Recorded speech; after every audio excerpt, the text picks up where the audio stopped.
ইনসাফ পার্টির ওসমান হাজি সাহেব ইনকিলাব পার্টি যে ইনকিলাব পার্টির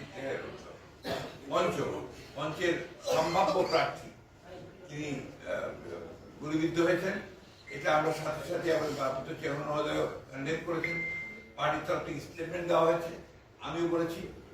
আমরা এটাকে সাথে সাথে নিন্দা জানিয়েছি এবং অতি দ্রুত যারা এই চেষ্টা করেছে অথবা গুলি করেছে তাদেরকে বের করে তদন্ত করে তাদেরকে আইনের আওতায় আনতে আমরা বলেছি।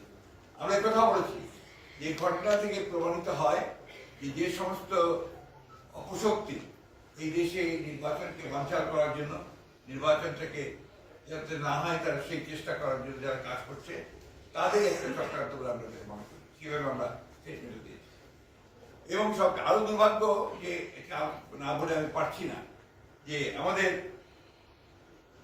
সিনিয়র একজন স্ট্যান্ডিং কমিটির সদস্য মির্জা আব্বাস সাহেব, তিনি দীর্ঘকালের একজন আমাদের এই বিএনপির আমাদের নেতা, তিনি ওই আসনে তিনি একজন প্রার্থী। তিনি স্বাভাবিকভাবেই একজন রাজনৈতিক নেতা হিসেবে তিনি সহানুভূতি দেখার জন্য সাথে সাথে ছুটে দিয়েছিলেন।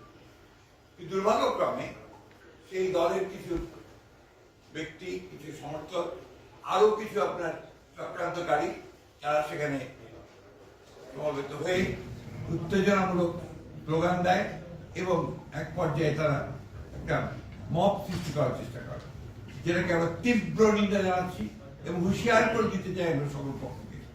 এই ধরনের আচরণ করতে গেলে বিএনপি বসে থাকবে না, বিএনপি তার জবাব সাথে সাথে।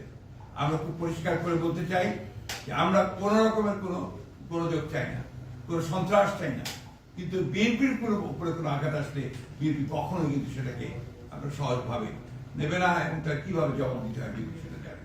আমি তাই বলবো এই সমস্ত মব সৃষ্টি না করে, উত্তেজনা সৃষ্টি না করে, নির্বাচনের পরিবেশকে বিনষ্ট না করে সবাই যেন তাদের যেটাকে আমরা বলি যে ফিরে আসে, তাদের সম্বিত ফিরে আসে এবং নির্বাচনে কিভাবে সুষ্ঠু হবে সেই কাজটা করার চেষ্টা করে।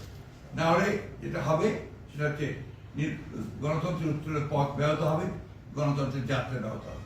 আমি ওই জন্য অনুরোধ করবো সকল মহলকে যে তারা যেন এই বিষয়টাকে অত্যন্ত গুরুত্ব দেয় এবং কোন রকম উত্তেজনা সৃষ্টি না করে আপনারা তারা কাজ করে। ধন্যবাদ।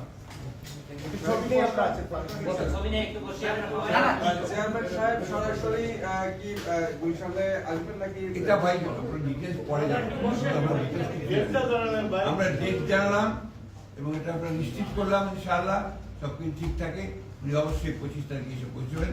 দিনটাও খুব ভালো, বড়দিনের ছুটি আছে, চমৎকার একটা দিন ইনশাআল্লাহ।